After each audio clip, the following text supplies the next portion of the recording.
Determinants of resistance exercise. So in this video we discuss resistance exercise का determinates क्या होता है। Determinates का मतलब जनरली हम बोल सकते हैं प्रिंसिपल, ये कौन कौन सा टेक्निक है जो ड्यूरिंग रेजिस्टेंस एक्सरसाइज हमको उस टेक्निक को ध्यान में रख करके हमें एक्सरसाइज परफॉर्म कराना है, जिससे क्या हो कि हम जिस पर्पज से जो हमारा गोल है रेजिस्टेंस एक्सरसाइज कराने का, उसमें हम क्या सक्सेस मतलब सक्सेस मिल सके हमको।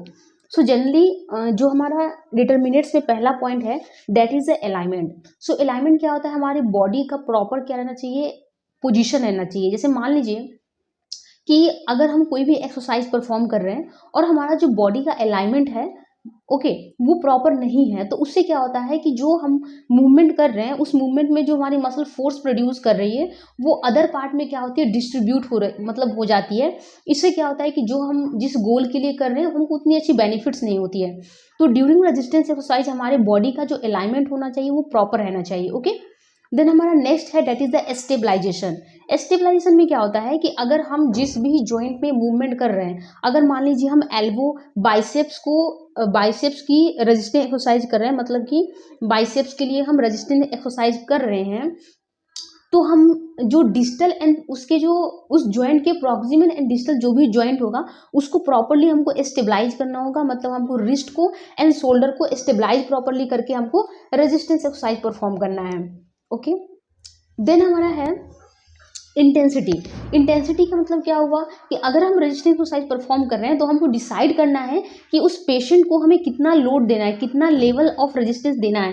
जैसे डिपेंड करता है उसकी मसल पावर पर, उसके अकॉर्डिंग हमको क्या करना है, डे वाइज के अकॉर्डिंग हमको सेशन के अकॉर्डिंग क्या करना है, अपना रेजिस्टेंस या लोड को इंक्रीज करना है। जैसे पहले ऐसा ईजी रखना है, जो नॉर्मल उसकी जो फिजियोलॉजी है लोड गेन करने की वो हमें रखना है। देन हमको मतलब कि स्लोली क्या करना है, आपको इंक्रीज करना है।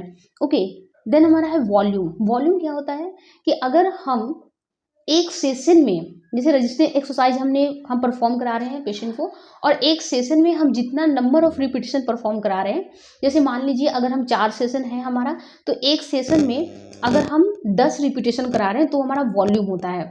Okay, then frequency. फ्रीक्वेंसी क्या होता है कि पर डे या एक कैलकुलेशन जब हम करते हैं हमारा पर वीक में जितना नंबर ऑफ सेशन हमने परफॉर्म किया है, या पर डे में जितना हमारा सेशन परफॉर्म हुआ है और उसमें जितना रिपीटेशन हुआ है, उसका पूरा कैलकुलेशन हम जो करते हैं वो हमारी फ्रीक्वेंसी होता है।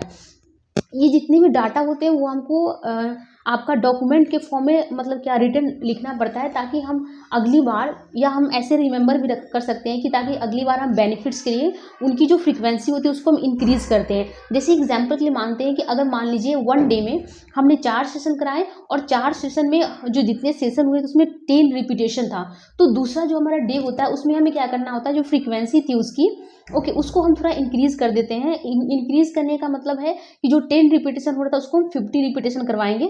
इससे क्या होगा, उसका इंडोरेंस मसल की पावर स्ट्रेंथ इंक्रीज होगी। तो फ्रीक्वेंसी भी हमारा जो रेजिस्टेंस एक्सरसाइज होता है उसमें काफ़ी इंपॉर्टेंट रोल करता है। तो हमें ये सब की जो बेसिक आपका टेक्निक होता है हमको ध्यान में रखना पड़ता है।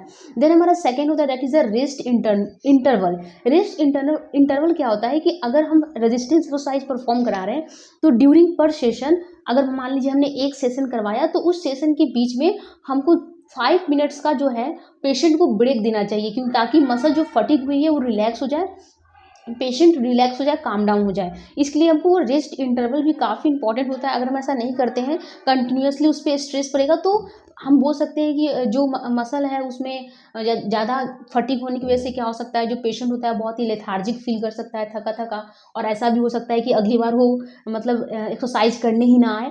इसलिए हमको रेस्ट इंटरवल हमारा काफ़ी इंपॉर्टेंट होता है और हमें इसको ध्यान में रखना पड़ता है। जो हमारा सेकेंड होता है दैट इज़ द ड्यूरेशन। सो हमें रेजिस्टेंस एक्सरसाइज के समय ड्यूरेशन का काफ़ी इंपॉर्टेंट ध्यान दिया जाता है।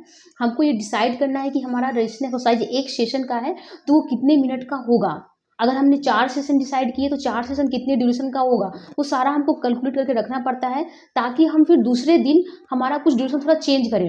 तो इससे क्या होता है, ये सारे जो बेसिक मैंने आपको बताया, फ्रीक्वेंसी, ड्यूरेशन, इंटेंसिटी, ये एक बेसिक टेक्निक है जिसको हमको फॉलो करना होगा प्रॉपर क्या होने के लिए, बेनिफिट्स के लिए। ओके, अच्छी रिकवरी देखने के लिए हमें ये टेक्निक यूज करना होता है। देन हमारा होता है मोड। मोड में क्या होता है कि हम किस टाइप का रेजिस्टेंस एक्सरसाइज करवा रहे हैं, कॉन्सेंट्रिक करवा रहे हैं, मतलब मसल की क्या हो रही है, शॉर्टनिंग हो रही है या लेंथनिंग हो रहा है, वो डिपेंड करता है कि हम किस टाइप का रेजिस्टेंस एक्सरसाइज कर, that is the mode. Generally आपका मोड होता है। देन हमारा है वेलोसिटी। वेलोसिटी मतलब क्या हुआ कि अगर जो पेशेंट है जो रेजिस्टेंस एक्सरसाइज परफॉर्म कर रहा है वो कितने ही स्पीड से कर रहा है। ऐसा नहीं कि बहुत ही स्लो स्लो कर रहा है। जैसे मान लीजिए आपने डिसाइड किया कि आपको एक सेशन 10 मिनट में करना है और पेशेंट एक रिपीटेशन इतना स्लो स्लो कर रहा है, तो क्या वो 10 मिनट में 10 रिपीटेशन कर पाएगा? नहीं। तो आपको वेलोसिटी पर भी काम करना है कि पेशेंट को थोड़ा सा मोटिवेट करना है कि आपको थोड़ा सा स्पीड अपनी बढ़ानी पड़ेगी इस तरीके से। तो वेलोसिटी मतलब क्या हुआ कि पेशेंट जो एक्सरसाइज परफॉर्म कर रहा है वो कितनी स्पीड से कर रहा है, कितने रेट से कर रहा है। ओके, सो इस वीडियो में इतना ही। इस वीडियो में जनरली हमने रेजिस्टेंस एक्सरसाइज का डिटर्मिनेंट देखा कि हमें कौन कौन सी टेक्निक या जनरली हम बोल सकते हैं प्रिंसिपल ध्यान में रखने हैं। So thank you for watching my video. अगर आपको कोई डाउट हो तो please comment me, like and subscribe my YouTube channel. Baby, read the fine print. I've got baggage and it's all Gucci. Don't get too attached to me. Everybody act